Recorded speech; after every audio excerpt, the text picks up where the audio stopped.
कहाँ से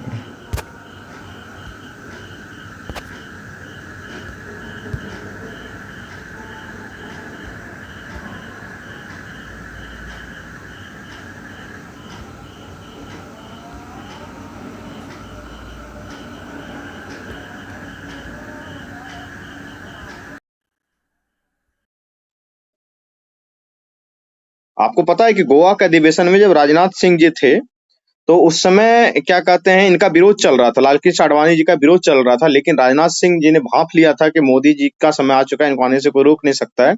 इसलिए उन्होंने क्या किया था कि इनके लाल कृष्ण आडवाणी जी का थोड़ा सा विरोध रहने के बावजूद भी उन्होंने उनको जो है कि भारत वो प्रधानमंत्री के नेता के रूप में घोषित कर दिया था कि नहीं, अब इनके ही नेतृत्व में हम लोग चुनाव लड़ेंगे। ये बात हम 2012 का कर रहे हैं, जब गोवा का अधिवेशन उनका चल रहा था, बीजेपी का, उस समय की बात है। उसी तरीके का हाल कुछ गांधी जी के साथ रहा होगा कि जब उनका ये अधिवेशन में पास हो जाता है ये मैटर कि अब जो है कि नागपुर अधिवेशन में कि असहयोग आंदोलन का नेतृत्व गांधी जी ही करेंगे। ठीक है, ऐसा क्यों हुआ? सबसे पहले समझिए कि मतलब कि इस गांधी जी के अधिवेशन में, मतलब सॉरी, कांग्रेस के अधिवेशन में गांधी जी का असहयोग आंदोलन को पास करवाया गया, वो भी सर्वसम्मति से पास करवाया गया। सब लोगों ने गांधी जी के ऊपर ही विश्वास क्यों किया? आपको पता है इसके पीछे का कारण? इसके पीछे का कारण कोई बता सकते हैं? बोलना चाहते हैं तो कोई 1 मिनट बोल सकते हैं।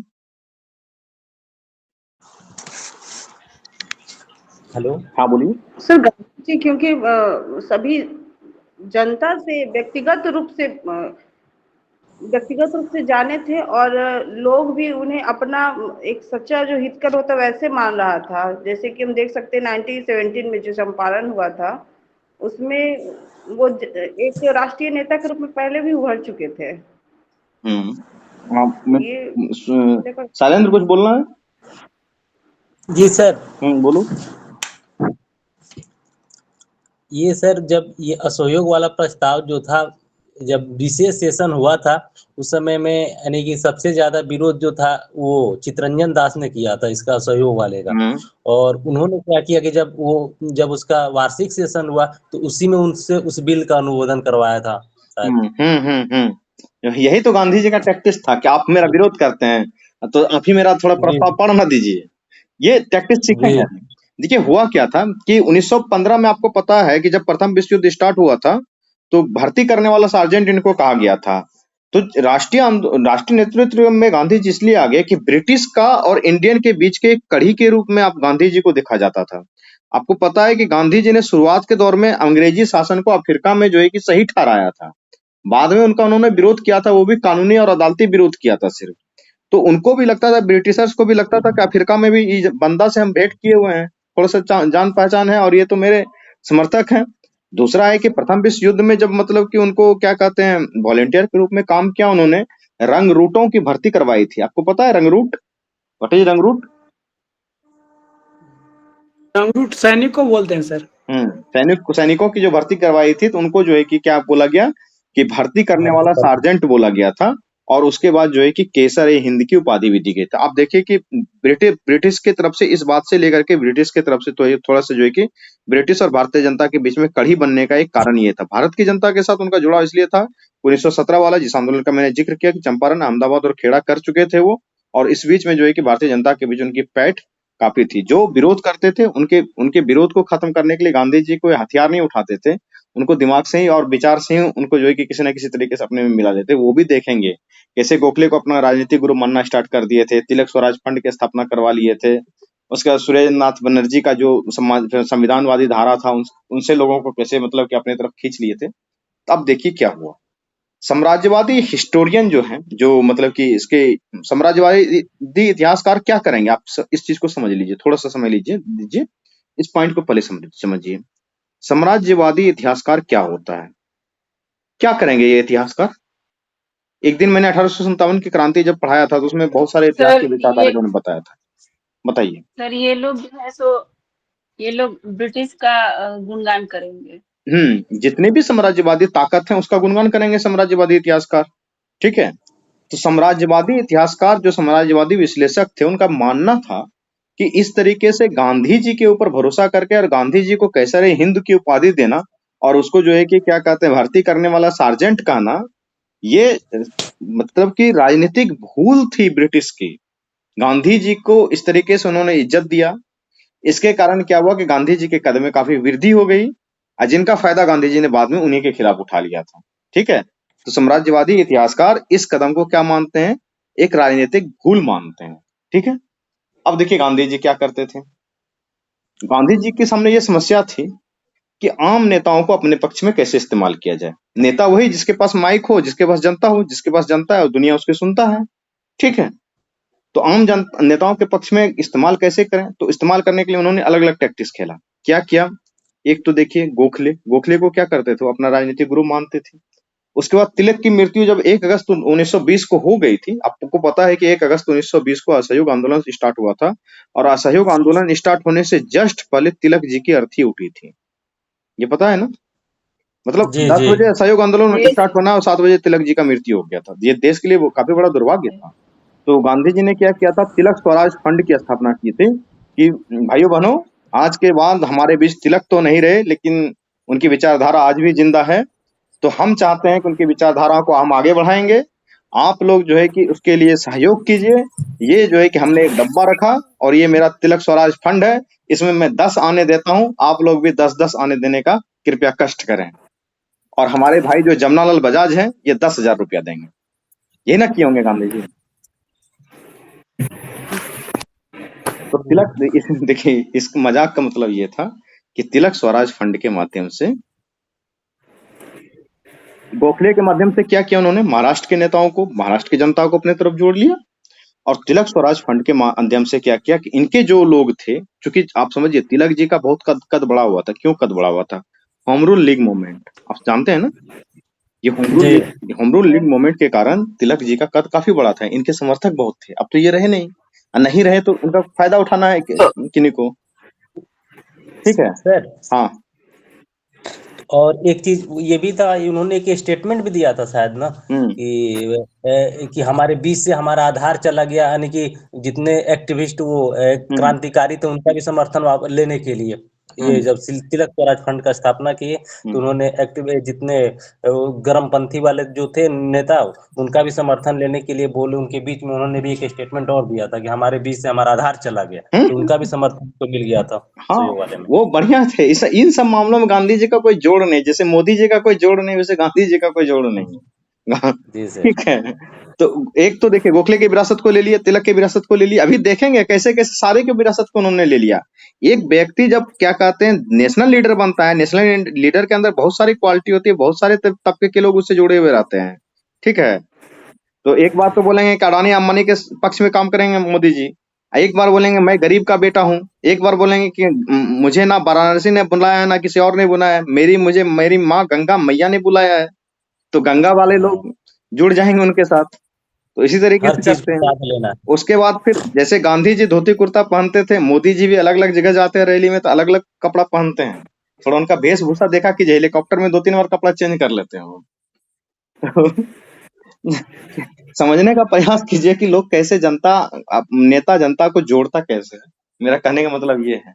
ठीक है, उसके बाद देखिए क्या हुआ कि गांधी जी उस विचारधारा को भी अपने विश्वास में ले लिया था, जो कि सोच रहे थे कि 1915 के बाद क्या होगा कि थोड़ा थोड़ा करके रियायत देगा अंग्रेज हमको। ठीक है, जो क्या कहते हैं संविधान के पक्ष से, संवैधानिक रूप से जो सुधारवादी दल के लोग थे, जिसके की लीडर कौन थे? सुरेंद्रनाथ बनर्जी। सुरेंद्रनाथ बनर्जी की जो संस्थान थी, उसका क्या नाम था बताइए? जो कांग्रेस के पहले जो है कि एक राष्ट्रीय संस्थान के रूप में काम कर रहा था, एक राष्ट्रीय पार्टी के रूप में था, नाम बताइए उसका। इंडियन एसोसिएशन हाँ, इंडियन करके था। एसोसिएशन जो इनका था सुरेंद्रनाथ बनर्जी जी का, वो काम कर रहा था। लेकिन क्या किया कि सबको पता चला कि क्या कहते हैं जो इस विचारधारा में थे, प्रस्ताव रखते थे, लेकिन मॉन्टेस्क्यू चेम्सफोर्ड रिफॉर्म आया था उसी समय। मॉन्टेस्क्यू चेम्सफोर्ड रिफॉर्म आने के बाद जो है कि सबको लगने लगा कि नहीं भाई, इनसे कुछ नहीं होने वाला है। और फिर भी लेकिन देखिए सुरेंद्रनाथ बनर्जी के जो विचारक थे उनको तो उन्होंने साथ में लिया ही लिया। साथ के साथ कुछ लोग थे कि नहीं हम चुनाव लड़ेंगे। चुनाव लड़ने के पक्ष में कौन थे? क्योंकि मॉन्टेस्क्यू चेम्सफोर्ड रिफॉर्म के साथ, जब रिफॉर्म को डिटेल में पढ़िएगा, उसी समय चुनाव करवाने की बात की गई थी और वोटिंग का भी अधिकार ठीक ठाक परसेंटेज को दे दिया गया था। ये मॉन्टेस्क्यू चेम्सफोर्ड रिफॉर्म में लिखा गया है।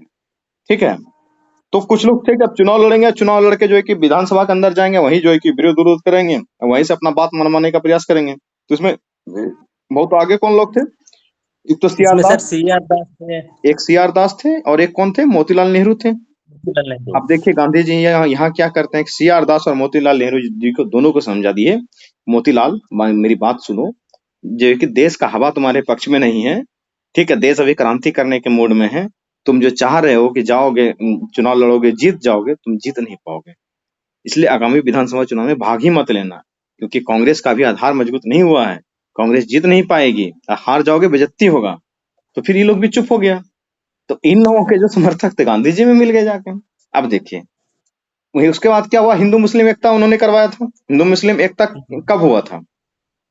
1918 खिलाफत आंदोलन के खिलाफत समय हुआ। आंदोलन से, खिलाफत में सर। खिलाफत आंदोलन में हुआ था। मुस्लिम देखिए, खिलाफत का मुद्दा से भारत का कोई लेना देना नहीं था, ठीक है, कोई लेना देना ही नहीं था। गांधी जी ने जबरदस्ती उस आंदोलन को मुस्लिमों का सहयोग लेने के लिए जोड़ लिया था राष्ट्रीय आंदोलन, अवसर के रूप में देखा जी सर। सर। ठीक है, क्योंकि आप राष्ट्रीय स्तर पर विश्व स्तर पर देखेंगे तो और कोई ऐसा देश कहाँ था जो कि मुस्तफा कमाल इनका आतातुर्क के सत्ता को जब खत्म कर दिया गया था, तो कोई विश्व में आपको ऐसा देश नहीं मिलेगा जो कि क्या कहते हैं गैर मुस्लिम देश हो और उसको खलीफा के पक्ष में अपना कोई ऐसा बयान दे रहा हो। कोई नेशनल लीडर जो कि राष्ट्रीय आंदोलन चल रहा है, देश के क्या कहते हैं आजादी के लिए आंदोलन चल रहा है, उस आंदोलन को जाके मुस्लिम की विचारधारा से और क्या कहते हैं मुस्लिम के मुद्दों से जोड़ा हुआ हो। हिंदू मुस्लिम मैं यहाँ नहीं कर रहा, मैं सिर्फ ये समझाना चाह रहा हूँ, कोई नहीं किया था ऐसा, लेकिन गांधी जी ने ऐसा किया था। क्यों किया था? कि उससे क्या होगा कि मुस्लिम आवाम जो है वो खिलाफत के मुद्दे से जोर शोर से खिलाफत का मुद्दा जो है कि समझेगा, मुसलमानों को लगेगा कि नहीं गांधी जी सही कर रहे हैं, और धीरे धीरे फिर मुस्लिम भाइयों का जो है कि सहयोग लेकर उसको राष्ट्रीय आंदोलन की तरफ मोड़ेंगे। तो खिलाफत से क्या किया था उन्होंने? मुसलमानों का सहयोग ले लिया था, ठीक है। तो इसका सर कुछ निगेटिव इम्पैक्ट पड़ा।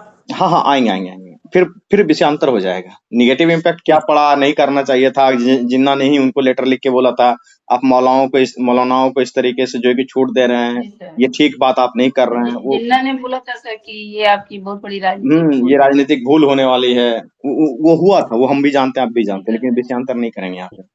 तोसा खाना का चाबी खुलवाया था, अकालियों को मिला था, आपको पता है तोसा खाना? तोसा खाना होता क्या है पहले ये जानिए, व्हाट इज तोसा खाना? नहीं। अरे इमरान खान के ऊपर केस हो गया यार तोसा खाना को लेकर के, वो बोला कि 2 करोड़ का कार गिफ्ट मिला था, बीवी को बेच के दे दिए। पढ़े नहीं थे इधर क्या? आज से एक 6 महीना या 6 महीना नहीं 1 साल के आसपास हो गया अब तो। ये तोसा खाना क्या होता है? जैसे मोदी जी जाते हैं विदेश, उनको मिलता है बहुत सारा गिफ्ट, ठीक है।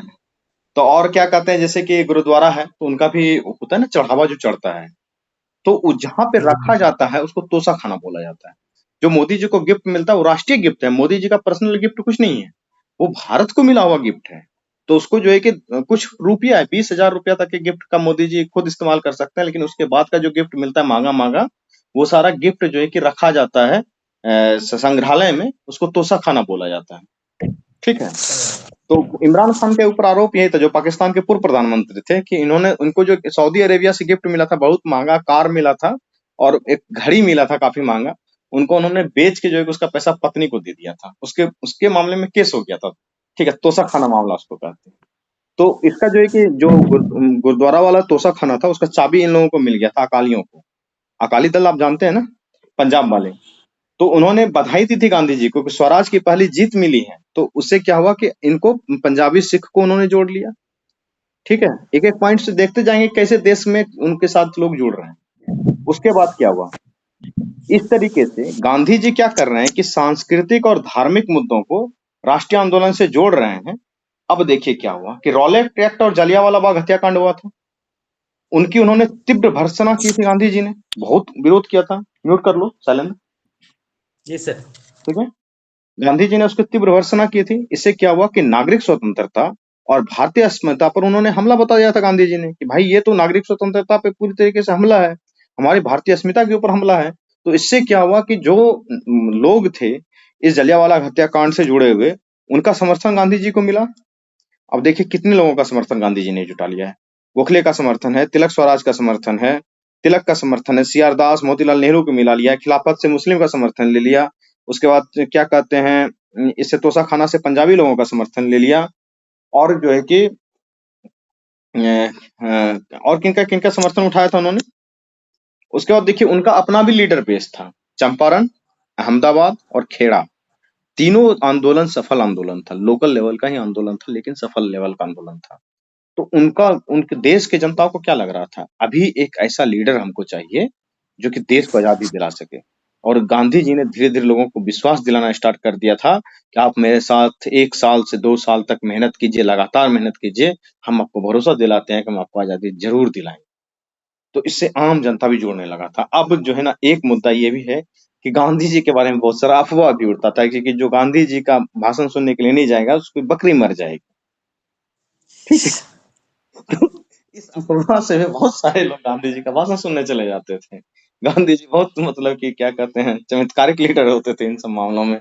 उनको बहुत फैलता था कि उनका लड़का मर गया, वो गांधी जी का भाषण सुनने नहीं गया। अब बताओ उस समय का समाज, ऐसा कोई अफवाह फैल जाए तो गांव के गांव उठ के चले जाएंगे गांधी जी का भाषण सुनने। खाना मिले ना मिले, भाषण तो सुनेंगे ही। तो कुछ ऐसी ही भी बातें हुआ करते थे। उसके बाद देखिए उसमें जो ब्रिटिश सरकार ने रॉलेट एक्ट लाया था, और जो जलियांवाला बाग हत्याकांड हुआ था, और जो पंजाब में मार्शल लॉ लागू किया गया था, और बहुत कठोर दमनात्मक कार्रवाई जो की गई थी, कांग्रेस और देश दोनों को एक ऐसे लीडर की आवश्यकता थी उस समय पे जो कि संघर्षशील हो, जुझारू हो, समावेशी नेता, सर्वसमावेशी नेता हो, ठीक है, जो कि इस औपनिवेशिक साम्राज्यवादी सरकार को माकूल जवाब दे सके। तो उसको जो है कि कैसा लीडर जवाब दे सकता है, जिसके पास की जनता की शक्ति हो, आम जनमानस का मतलब कि समर्थन हो। तो वो समर्थन किसको दिख रहा है, गांधी जी को दिख रहा है। गांधी जी को समर्थन सिर्फ इस बात के लिए नहीं था, वो लीडर थे। गांधी जी अपना रचनात्मक कार्यक्रम चलाते थे। गांधी जी दलित चेतना, शिक्षा, स्वच्छता, सामाजिक आर्थिक समानता, उसके बाद फिर स्वावलंबी आत्मनिर्भरता, और फिर क्या कहते हैं, ग्रामीण समुदाय के संबंधी बहुत सारे कार्यों को जो है कि देखते भी थे। उसके बारे में भी अपने अपने विचार बीच बीच में लिखते रहते थे। जैसे मोदी जी आजकल करते हैं, बहुत स्टार्टअप पे विचार दे दिए, फिर क्या कहते हैं कुछ संस्कृति पे विचार दे दिए, फिर खान पान पे विचार दे दिए, फिर चिड़िया को दाना पानी खिलाओ उस पे विचार दे दिए। तो उसके बाद फिर परीक्षा पे चर्चा भी कर लेते हैं, और उसके बाद फिर उद्योगपतियों को भी जाके थोड़ा ज्ञान दे देते हैं, फिर साइंटिस्ट के बीच में भी जाते हैं, और फिर वो आदिवासियों के कपड़ा में भी निकलते हैं। तो इससे क्या होता है, हाँ फिर व्यायाम क्या, युवाओं के लिए, सर व्यायाम हाँ योगा हाँ दिवस योगा। है। अरे युवा से तो बेसी वो जो टीवी देखने वाले हमारे अंकल बूढ़े लोग हैं, वो लोग फैन हुए पड़े हैं। अरे मोदी जी वाह, क्या बात है। पानी में घुस जाते हैं सर द्वारिका वाले। हाँ हाँ योगा सर, कोरोना के टाइम सब बहुत प्रभावित हुए उनके योगा वाला जो है। वो वीडियो भी बीच बीच में जारी कर देते हैं। तो इससे होता क्या है ना कि वो उनका जो रिलेवेंसी है ना, वो सिर्फ पॉलिटिकल स्तर पे भी नहीं है, बल्कि सामाजिक, आर्थिक, धार्मिक। अब जाइए देखिए, वो जो जब राम मंदिर का उद्घाटन हो, चाहे कोई धार्मिक समारोह, बाप रे बाप लगे, उससे बड़ा कोई पंडित नहीं देश में हो। ऐसे मतलब वो जजमान बनते हैं। तो उससे होता क्या है कि बहुत सारी महिलाएं तो इसी में फैन हो जाते हैं, देख के देखो मोदी जी कितना बढ़िया, प्रणाम कर। तो यही करिश्मेटिक चीज जो है ना, गांधी जी के पीछे भी था। गांधी जी सिर्फ राजनीतिक लीडर थोड़ी थे, राजनीतिक अलावा भी उनको बहुत चीज आता था। बताया ना मैंने वो स्टार्टिंग सर में, बैदूत की भूमिका में भी घूमते रहते थे गांधी जी, ठीक है। आप कुछ बोलना चाह रहे थे क्या? तो इससे क्या हुआ, अब देखिए गांधी जी वो इन सारे धार्मिक, आर्थिक, राजनीतिक, सांस्कृतिक जैसे सभी मुद्दों को जोड़कर, कुछ लोग उनका, हमको इस क्वेश्चन में क्रिटिकली एनालाइज भी लिखा हुआ है। एक तो हम लोगों ने जो है कि प्रतिष्ठित राष्ट्रनायक का जो है कि उदय के उत्तरदायी कारकों को हम लोगों ने समझ लिया कि किस तरीके से वो क्या कहते हैं, एक नेशनल लीडर के रूप में उनका उदय हुआ था, उनका जो राइज हुआ था, ये चीज तो हम लोगों ने समझ लिया। क्वेश्चन का एक पक्ष ये भी था कि इसका आलोचनात्मक परीक्षण कीजिए कि क्या गांधी जी गलत तरीके से उदय हो रहे थे। इसको भी देख लेते हैं, आलोचनात्मक परीक्षण है, इसको भी कवर करना है क्वेश्चन में, ठीक है, समझिए इसको। फिर क्या हुआ, बहुत सारे लोग जो है कि कुछ एक विद्वान जो है, बहुत सारे लोग तो नहीं, बहुत उनकी संख्या बहुत नगण्य है, जो मानते हैं कि गांधी जी जो है कि असहयोग आंदोलन के क्रम में गांधी जी ने धार्मिक, आर्थिक, राजनीतिक और सांस्कृतिक जैसे सभी मुद्दों को जोड़ने का प्रयास किया, और अपनी राजनीतिक चाल चली थी, और नेतृत्व हथियाने का जो है कि उन्होंने तिगड़म रचने का प्रयास किया गया था। लेकिन हम लोग इस बात को अगर गहराई से देखेंगे तो उन्होंने कोई तिगड़म नहीं रचा था, तो उनके पास कोई दूसरा तरीका नहीं था उस समय जो है कि देश की जनता को जोड़ने का। अब चरखा जैसा मुद्दा उठा रहे हैं वो लोग, जैसे कि क्या कहते हैं, जब सीडीएम स्टार्ट हुआ तो उन्होंने नमक को चुना था। नमक को चुनने का कारण यही था कि नमक टैक्स तो बहुत सारा टैक्स लगता था उस समय, लेकिन नमक को चुनने का क्या कारण था कि नमक हर घर की हर जरूरत की वस्तु थी। अगर हम नमक का आंदोलन उठाते हैं और नमक के बारे में चर्चा करते हैं, जैसे मोदी जी चाय पे चर्चा करते हैं, तो ये वो नमक के ऊपर जब आंदोलन करेंगे तो पूरा देश का हर घर उनसे जुड़ने का प्रयास करेगा। तो हम नहीं कह सकते हैं कि ऐसा कोई वो तिगड़म उठाते थे, भाई तुम मुझे खून दो मैं तुम्हें आजादी दूंगा, और आओ भूख हड़ताल करते हैं और अनशन करते हैं। सिर्फ इनसे बात नहीं बनती है, जनता को जुटाना भी पड़ता है। गांधी जी को आगे चल के हम लोग पढ़ेंगे कि ये भी पता था कि कैसे संघर्ष विराम संघर्ष की राजनीति करनी है, क्योंकि उनको ये पता था कि जनता के धैर्य का एक सीमा होता है। एक समय के बाद आंदोलन धीरे धीरे जो है कि वो डिक्लाइन करने लगता है। चाहे कितना भी क्रांतिकारी आंदोलन तुम कर लो, जनता थक जाती है। ठीक है, तो इसी चीज को देखते हुए गांधी जी कैसे करते थे, आप देखिए उनके आंदोलन का थोड़ा सा मैं तरीका और समझा देता हूँ आपको। 1920 में उन्होंने क्या किया, असहयोग आंदोलन, जिसको कि नॉन कॉपरेशन मूवमेंट एनसीएम कहते हैं। उसके बाद 1930 में उन्होंने क्या किया, civil CDM, disobedient. Civil disobedient. फिर 1942 में क्या किया उन्होंने, क्विट इंडिया किया। अब देखिए क्या करते थे गांधी जी का तरीका था आंदोलन करने का। एक बार पहले ग्राफ को पीक पे लेके जाओ, ठीक है, 1920 में पीक पे गया, फिर धीरे धीरे जनता का जो है कि मूड नीचे चला जाता था, उन्होंने आंदोलन को भी वापस लिया था। फिर जो है कि 10 साल के बाद फिर पीक पे चढ़ाया, फिर लंबे समय तक जो है कि आंदोलन से गायब रहे गांधी जी। फिर 1942 में आया, आंदोलन को पीक पे चढ़ाया। तो इस तरीके से उनके आंदोलन का ग्राफ बनता है। ठीक है, दूसरा चीज समझिए, दूसरा चीज में क्या समझना है, जैसे ही आंदोलन से गांधी जी लौटते थे, गांधी जी चुप नहीं बैठते थे। गांधी जी का एक भी आंदोलन सफल आंदोलन नहीं है, इस बात को आप मानिए। कोई सफलता हासिल हुआ था तो लोकल आंदोलन के बाद नेशनल आंदोलन में गांधी जी को? पूर्ण सफलता किसी आंदोलन में हासिल नहीं हुआ है। आंदोलन किसी बात पर जाके अंत हुआ हो कि हमने ये चीज करने के लिए आंदोलन स्टार्ट किया तो और ये हासिल कर लिया, आपको कहीं नहीं दिखेगा। क्या मिला था एनसीएम में, क्या मिला था सीडीएम में, क्या मिला था क्विट इंडिया में? क्विट इंडिया के 5 साल के बाद भारत आजाद हुआ है, 1947 में जाके आजाद हुआ है भारत। ठीक है, गांधी जी का नेशनल लेवल वाला तो यानी कि पूरी तरह से मान सकते हैं कि नहीं हुआ, लेकिन जो लोकल लेवल पे चाहे वो खेड़ा का हुआ या चंपारण का हुआ, तो इसमें तो बहुत हद तक सर इसको सफल माना जा सकता है ना। बिल्कुल उसमें सफल माना जा सकता है, उसमें कोई शक नहीं है। लेकिन तीन आंदोलन आपने किया था, 1917, 1918, 1918, चंपारण, अहमदाबाद और खेड़ा। 3 ही आंदोलन आपका सफल हुआ है, बाद में सारा का सारा आंदोलन सफल हुआ है। लेकिन फिर भी जनता एक विश्वास के साथ आपके पीछे खड़ी है। कुछ ना कुछ करिस्मेटिक लीडरशिप आपके अंडर है, तभी तो जनता आपके साथ खड़ी है। इस चीज को सोच के देखिए, इसकी चीज को एनालाइज कीजिए।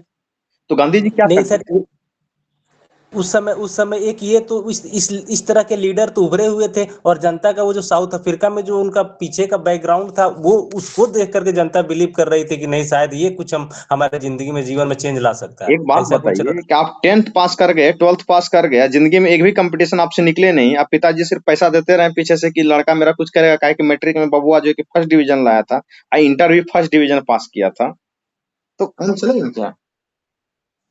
एक को कंपटीशन नहीं निकल रहा, ना एसएससी निकल रहा है, ना बैंकिंग निकल रहा है, ना रेलवे निकल रहा है, ना बीपीएससी निकल रहा है, ना यूपीएससी निकल रहा है। भाई मेन खेला तो ये सब में था, समझाते हैं।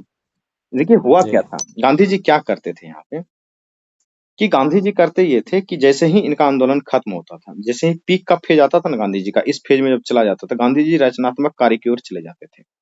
आप हर बार देखेंगे कुछ ना कुछ रचनात्मक कार्य उन्होंने किया है। समाज सेवा, जैसे 1930 के बाद वो चले गए थे, इसका क्या कहते हैं, वो पी.आर. अम्बेडकर के साथ जब 1932 में हुआ था, वो यरवदा कौन से जेल में हड़ताल पे बैठ गए थे, भूख हड़ताल में, यरवदा में ही शायद। हाँ, तो उसके बाद उन्होंने हरिजन आश्रम की स्थापना की थी, वर्धा में जाके जो है कि शिक्षा का केंद्र खोला था। इसके बाद भी उन्होंने जो है कि एनसीएम के बाद भी चरखा वगैरह का पूरा प्रचार किया था और आत्मनिर्भर बनाने का प्रयास किया था लोगों को। तो इससे होता क्या था कि गांधी जी का आंदोलन पूरा सफल हो न हो, लेकिन लोगों को विश्वास होता था कि कुछ ना कुछ ये करेंगे। ठीक है, जैसे मोदी जी देश का अर्थव्यवस्था को कुछ करें न करें, लोगों को विश्वास है मोदी जी किए होंगे तो सोच के ही किए होंगे।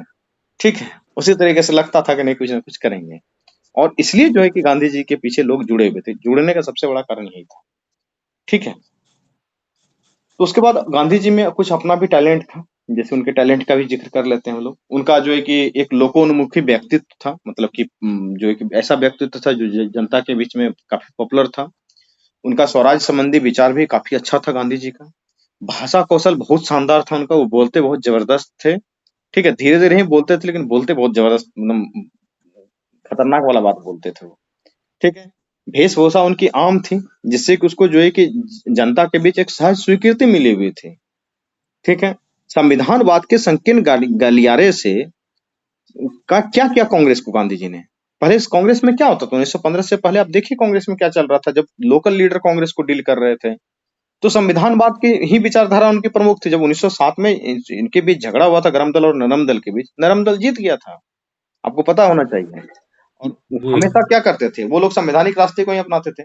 लेकिन उन्होंने संविधानवाद के संकीर्ण गलियारे से निकाला गांधी जी ने कांग्रेस को, उसको स्वराज के राजपथ पर लाया कि नहीं हम बात करेंगे, हम स्वराज के बारे में बात करेंगे।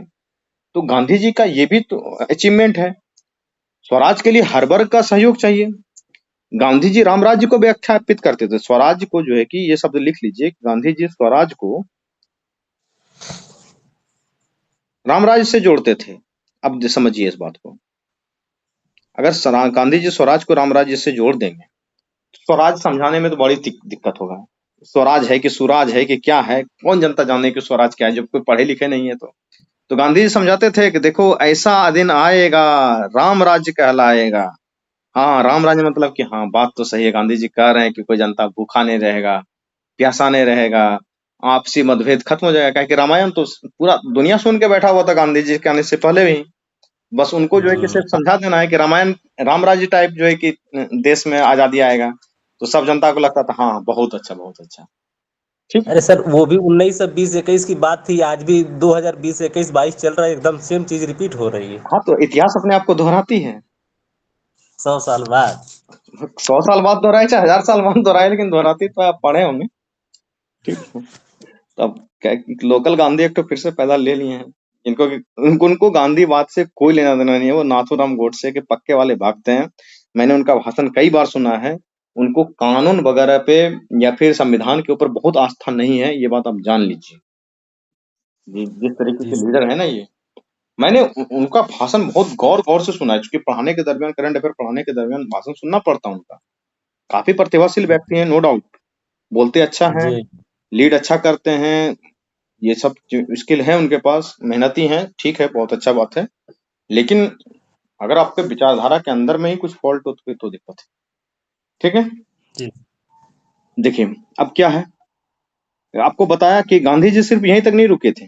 आपको पता है ना कि राम राज्य का क्या कॉन्सेप्ट था, कि जनता के बीच में जो है कि भय, भूख, भ्रष्टाचार का कोई स्थान नहीं होगा, एक दिन राम राज्य स्थापित होगा, गांधी जी राम राज्य स्थापित करवाएंगे। गांधी जी आंदोलन के क्रम में जो है कि जनता की समस्याओं पे भी ध्यान देते थे, जैसे कि लगान ना देना। अब लगान ना देना, किसी किसान को आंदोलन से कोई लेना देना नहीं है, कोई मतलब नहीं है, लेकिन लगान ना देना वाला बात अगर आ जाए तो किसान तो इनके साथ जुड़ जाएंगे। चरखा काटना, जब चरखा काटता तो मेरे दादाजी खुद चरखा चलाते थे, तो घर में बहुत दिन तक चरखा रखा हुआ था, पता नहीं किधर चला गया। वो लकड़ी था, बहुत अच्छा लकड़ी था, बहुत दिन तक रहा। ठीक है, उसके बाद लघु कुटीर उद्योग की स्थापना करना। उससे होता क्या था कि जो छोटे छोटे आर्थिक लोग थे, लघु कुटीर उद्योग वाले, वो भी उनसे जुड़ते थे। ये जब आंदोलन उनका स्टार्ट होता था ना, तो इस बीच में ये सारा चीज आपको उसके साथ साथ ही चलते रहता था। जैसे कि क्या कहते हैं, शराब निषेध। अब देखिए, जैसे ही शराब वाला मामला आएगा, महिला सबसे आगे। गांधी जी सही कह रहे हैं, तो शराब निषेध, तो इससे भी जनता जुड़ता था। उसके आंदोलन का ये सब हिस्सा हुआ करता था। महिलाओं की स्थिति में सुधार, बार बार ये गांधी जी कहा करते थे। सांप्रदायिक एकता का होना, ये भी बोलते थे गांधी जी, बार बार ये चीज बहुत जोर दिया है उन्होंने, क्योंकि सांप्रदायिक दंगे हुआ करते थे। बिहार में काफी सांप्रदायिक दंगे हुए उस दरमियान। अस्पृश्यता उन्मूलन, ये अनटचेबिलिटी वाला जो मामला था, अब इससे भी जो है कि बहुत लोग जुड़ जाते थे गांधी जी के पास। अब देखिए, इसको मैं समझाता हूँ आम भाषा में। जब किसान आंदोलन हो रहा था, पहली बार जो किसान आंदोलन हो रहा था, जिसमें राकेश टिकैत जो है कि एक लीडर के रूप में उभरे थे, आप उस आंदोलन के देखिए, उस आंदोलन को समझिएगा। वो आंदोलन करीब करीब 1 साल के आसपास चल गया था।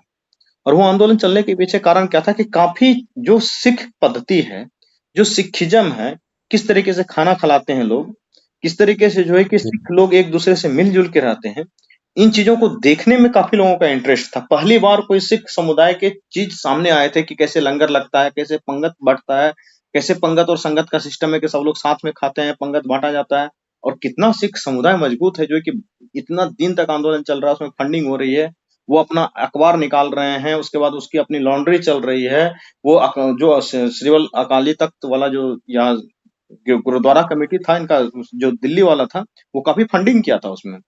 और उसके बाद जो है कि आपको ये देखिए कि कई सारे ट्रैक्टर वगैरह, ट्रॉली वगैरह से लोग आते थे, डेली भाषण का कार्यक्रम होते रहता था, उसके बीच में प्रतियोगिता का कार्यक्रम था, पूरे 1 साल तक ट्रैक्टर ट्रॉली जोड़कर वो किसान बैठे हुए थे वहीं पे, जो कि उन्होंने खेत बना लिया था।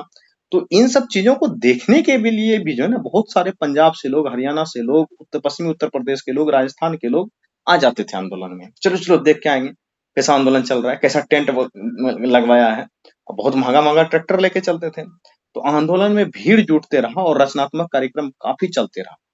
उनका अपना अखबार था, आपको पता होना चाहिए, पिछले वाला किसान आंदोलन का खुद का अखबार निकाल दिया था। तो इन सब चीजों से क्या होता है कि जो जिस जनता को किसानी के मुद्दे से बहुत लेना देना नहीं है, उसमें बहुत सारे रिसर्चर थे, बहुत सारे पॉलिटिकल एक्टिविस्ट थे, जो कि ये सिर्फ देखने और सीखने के लिए जाते थे आंदोलन में कि भाई आंदोलन इतना लंबा चल कैसे सकता है। गांव के लोग गांव छोड़ दिए हैं, 1-1 साल तक बॉर्डर पर बैठे हुए, टिकरी बॉर्डर हो, सिंघू बॉर्डर हो। आप उस आंदोलन को पढ़िए, समझने का प्रयास कीजिए, उसमें होता क्या था मैं बताता हूँ थोड़ा सा और। आंदोलन चलता इसी तरीके से, मैंने खुद भी अपने कॉलेज में जो है कि काफी लीडरशिप किया है, मुझे पता है आंदोलन कैसे चलाया जाता है। काफी मैं इस मामलों में काफी एक्टिव था, नामी था नेताजी, ठीक है। तो उसमें होता क्या था, समझिए कि गांव से 4 व्यक्ति जो है कि चले गए किसानी छोड़ करके आंदोलन में।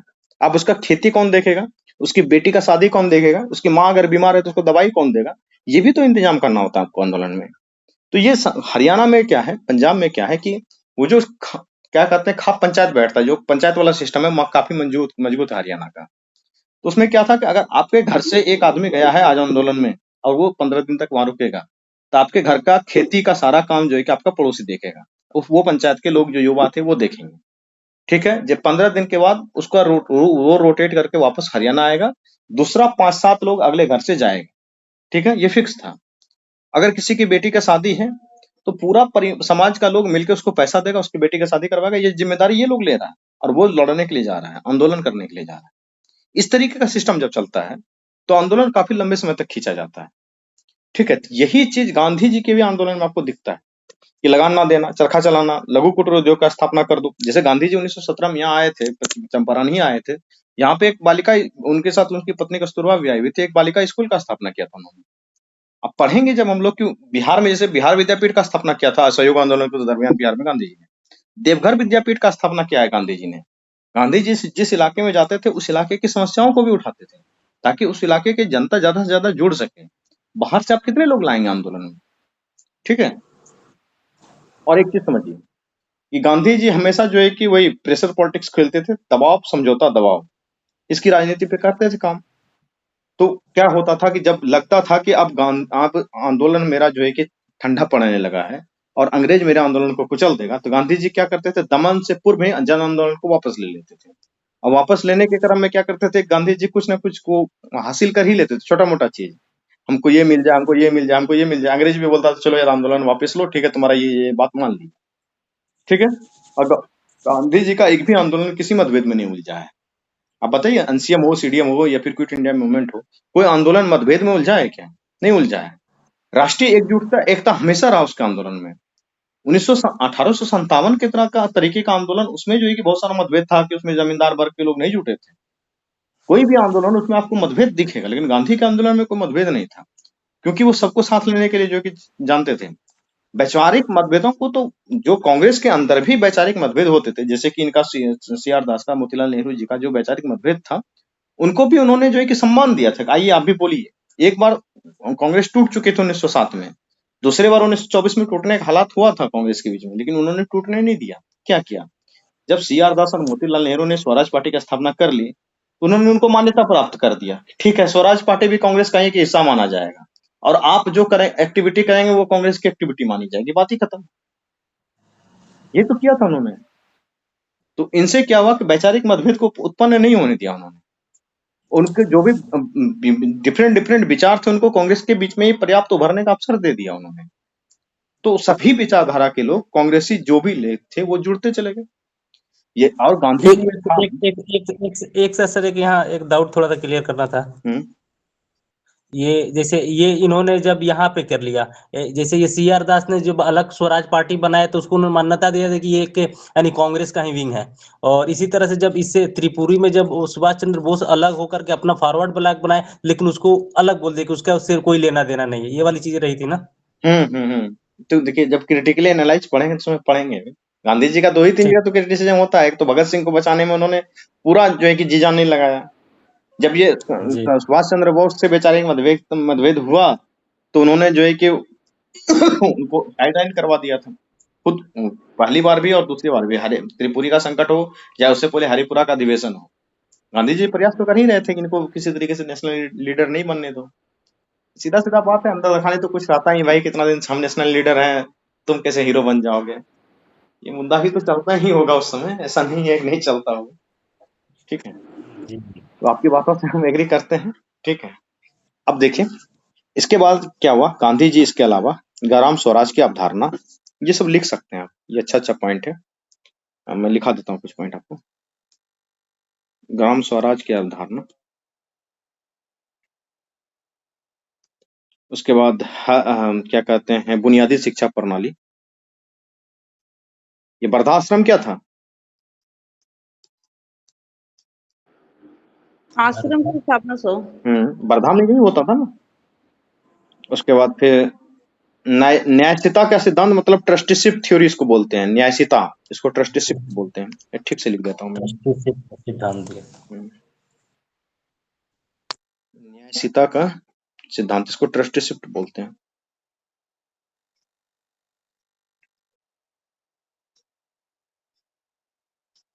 ट्रस्टीशिप का थ्योरी बोलते हैं। और क्या था?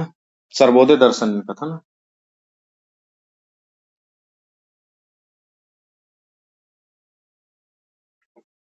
और इनका क्या? हाँ, मन वचन कर्म का एकता। एक था इनका मन वचन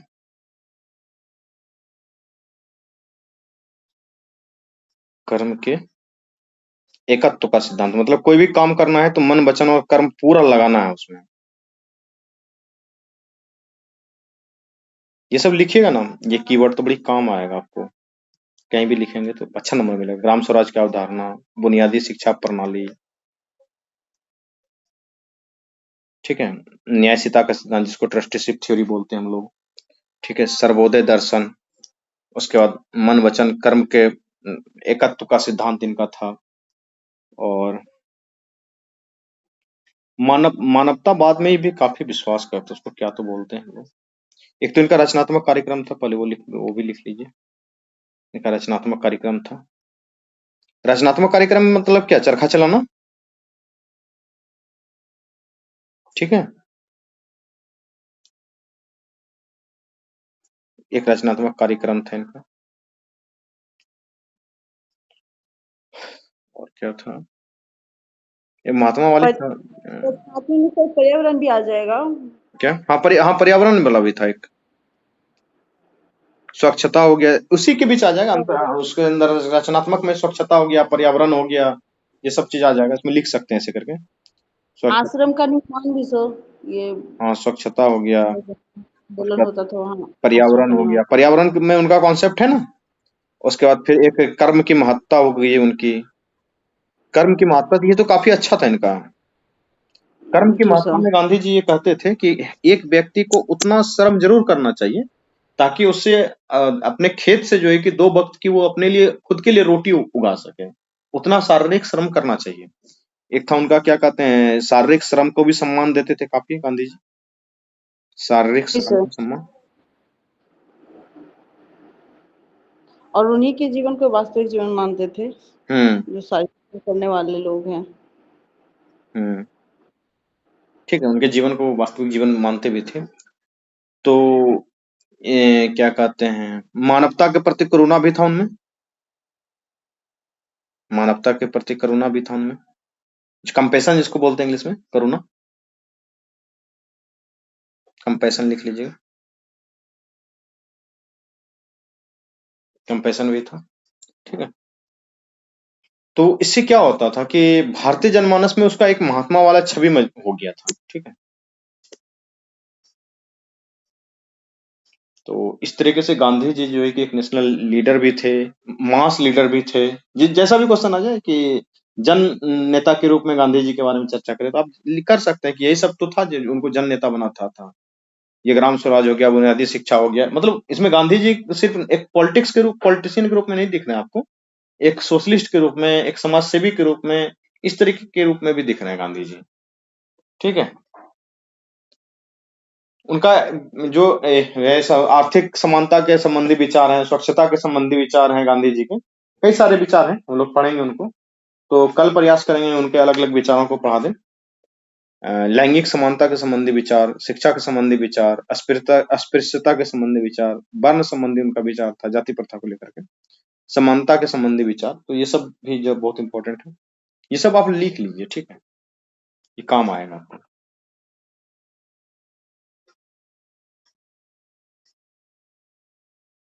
लिख लिया आपने? नहीं सर, लिख रहे हैं। लिख लिया। उसके बाद जो है कि देश आजाद होने वाला है, सारे लोग अपने अपने आजादी में कौन सा कपड़ा पहनेंगे इस बात में बिजी थे।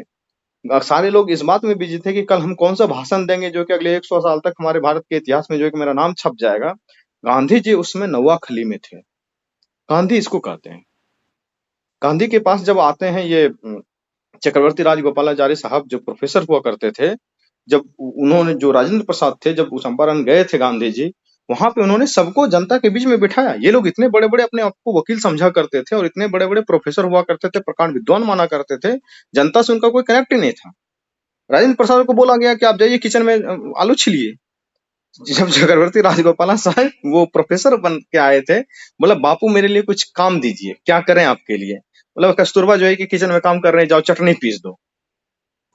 भाई उनका दिमाग खराब है, बुड्ढा पगला गया है क्या। लेकिन यही था कि जब तक आप जनता के बीच जाएंगे नहीं, जनता से जुड़ेंगे नहीं, जनता से कनेक्ट होगा नहीं, तो आप जनता को समझेंगे कैसे। और जब जनता को समझेंगे नहीं तो आप देश को आजाद कैसे दिलाएंगे। अपने भाषण उषण से आजादी नहीं मिलने वाला है। जब तक जनता का सहयोग नहीं मिलेगा आजादी नहीं आने वाली है। तो आप उस गांधी को समझिए। गांधी जी ही एक ऐसे व्यक्ति थे जो पाकिस्तान के विभाजन का अंतिम समय तक उन्होंने विरोध किया था कि नहीं, हम स्वतंत्रता थोड़ा देर से लेंगे, हमें मंजूर है, लेकिन हम ये विभाजित भारत नहीं ले सकते हैं। आप उसके विचार को बहुत हल्के में नहीं ले सकते गांधी जी। गांधी काफी मतलब कि दूरदृष्टि वाले नेता थे। हिंदू मुस्लिम एकता करा लेना उस समय पे कम बड़ी बात नहीं होती थी। क्रिटिसिज्म बहुत होता है, गांधी जी ने इनको ये दिया, उनको वो दिया, लेकिन गांधी गांधी है। क्या जरूरत था नोवाक ले जाने का। उनको भी तो चाहिए था कि जब देश आजाद हो रहा है, गांधी जी नहीं है दिल्ली में, आप सोच सकिए उससे बड़ा कोई त्याग होता है। कौन, हर बच्चा बच्चा उस समय भी जानता था गांधी ने देश को आजादी दिलाई है, और गांधी जी ही नहीं है उस बीच में। मतलब ये तो वही बात हो गई ना कि शपथ ग्रहण समारोह चल रहा है, प्रधानमंत्री बनना है मोदी जी को, लेकिन मोदी जी किसी मतलब की राष्ट्रीय आपदा आ गई है तो उसमें जो है कि वहां पे जाके काम कर रहे हैं। वो प्रधानमंत्री के शपथ ग्रहण समारोह से बहुत जो है कि लगाव नहीं रख रहे हैं। उस लेवल का नेता नहीं मिलेगा। आप आज के नेता के समय कंपेयर करके देखिए। दूसरी बात जो सर सर हाँ एक डाउट सर और दिमाग में आ रही है, उसको थोड़ा पूछो। चाहिए था। ये जब ये नोआखली में थे, जब दंगा जब वहां पे चल रहा था, तो पूरा एडमिनिस्ट्रेशन उसको फेल था, यानी कि उसको यानी कि दबाने में, ये करने में। तब इन्होंने वहां पे कंट्रोल किया था। तो लॉर्ड माउंटबेटन ने जब इनको वन मैन बाउंड्री फोर्स बोला था, तो उसी के रिगार्डिंग बोला था या किसी दूसरे यानी कि इवेंट के रिगार्डिंग बोला था? देखिए कई सारे इवेंट तो पहले भी गांधी से जुड़े हुए थे, लेकिन होता है ना कि हम आपको कोई उपाधि देने वाले हैं तो उससे पीछे ऐसा नहीं रहता कि कोई एक काम किया और आपको वो उपाधि मिल गई। ऑब्वियस सी बात है, उसके पीछे के कई सारे जो कार्य गांधी जी ने किया था वो तो था ही। साथ के साथ जब पूरी प्रशासन फैल हो जाती है, आप मतलब इस भारत का कल्पना मत कीजिए, व्हाट्सएप पे तुरंत मैसेज आ रहा है और वो श्वेता सिंह और क्या अंजना कश्यप आज तक पे आके चिल्ला के बोल रहे हैं गांधी जी ने ये कर दिया। इस भारत को जी दिमाग में मत लाइए। वो भारत जी है जहाँ की न्यूज़पेपर भी नहीं है, कोई कम्युनिकेशन का साधन नहीं है, जाने आने का कोई ट्रांसपोर्टेशन का कोई ठीक का साधन नहीं है, जनता पढ़ी लिखी है ही नहीं। ठीक है, उसके बाद भी गांधी जी के बातों को हर कोई मानता है। हिंदू भी मान रहा है, मुसलमान भी मान रहा है। हिंदू को लग रहा है कि आधा मुसलमान है गांधी, और मुस्लिम को लग रहा है आधा हिंदू है गांधी। मतलब कंट्रोवर्सी देखिए उनके जीवन का। और उसके बाद भी दोनों उनके पक्षों को बात को मानता है। इस लेवल का त्याग, गांधी जी के इस त्याग के कारण उनके जो तीनों चारों लड़के थे, वो लिखते हैं कि मतलब कि परिवार के ऊपर उन्होंने ध्यान नहीं दे पाए। और उनका एक लड़का तो क्या कहते हैं बाद में उनसे बड़ा अनबन हो गया था। तो ये डेडिकेशन होता है देश को आजाद कराने के लिए, ऐसे कोई राष्ट्रपिता नहीं बन जाता है। मजाक थोड़े है। गांधी जी को मार देना बहुत आसान था नाथूराम गोडसे के लिए, लेकिन उन्होंने कहा था ना कि गांधी को तुम मार सकते हो, गांधीवाद को नहीं। अब देख ना लीजिए, चाहे कोई दल का नेता हो, कांग्रेस आए चाहे बीजेपी आए चाहे और कोई आए, करके दिखाए विरोध गांधी का कोई है हिम्मत किसी में? जितना पूजना है पूज लो नाथूराम को, मोदी जी को जितना पूजना है पूज ले, किन्हीं को पूज ले। गांधी जी के सामने जब जाओगे तो सर झुकाना ही पड़ेगा। युवा में अगर किसी का प्रतिमा लगा है तो गांधी जी का लगा है, उन्हीं के फोटो से। हाँ, वो अपने देश का परिचय भी देते हैं कि मैं गांधी के देश से आया हूँ। भाई ये डेडिकेशन भी तो होना चाहिए। तो कल पढ़ेंगे इसको, बहुत इंटरेस्टिंग टॉपिक है गांधी जी के बारे में। वैसे भी मैं काफी पढ़ते रहता हूँ, बहुत मजा आता है पढ़ने में। आप लोग भी पढ़ रहे हैं, सीखिए समझिए, ठीक है। हर देश के प्रेसिडेंट लोग सर इनको अपना आइडल लगभग यानी कि मान चुके हैं। ओबामा जैसे लोग जो इतना इंटीरियर से उठ करके आया, वो एकदम मानता है अपने आप को। वही चीज है ना, इसीलिए ठीक है। तब चलते हैं, गुड नाइट। ऐसा कैरेक्टर देखने को नहीं मिला, बहुत मजा आ जाता है पढ़ने में। उनका वो मूवी है ना, किनका, वो जिनको ऑस्कर के लिए नामित हुआ था, वो मूवी वो काफी अच्छा है, देखिए, गांधी जी के ऊपर बना हुआ है। अच्छा, गांधी करके मूवी है। वो डायरेक्टर का मैं नाम भूल रहा हूँ, वो कोई विदेशी डायरेक्टर है, यहाँ के नहीं है। उसमें देखिए, बहुत अच्छा लगेगा देखने में वो मूवी भी, ठीक है। ठीक है।